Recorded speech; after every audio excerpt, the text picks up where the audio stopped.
Где оплатить налог на имущество и может ли это сделать не владелец жилплощади?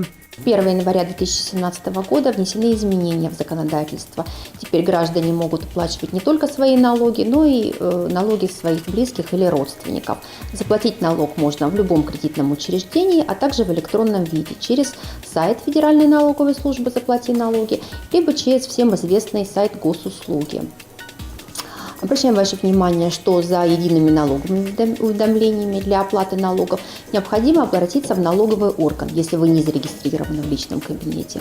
При обращении в налоговый орган на терминале приема плательщиков необходимо выбрать услуги «Имущественные налоги физических лиц». Обращаем ваше внимание, что сейчас Федеральная налоговая служба расширяет перечень оказываемых услуг и принимаем налогоплательщиков по онлайн-записи на прием.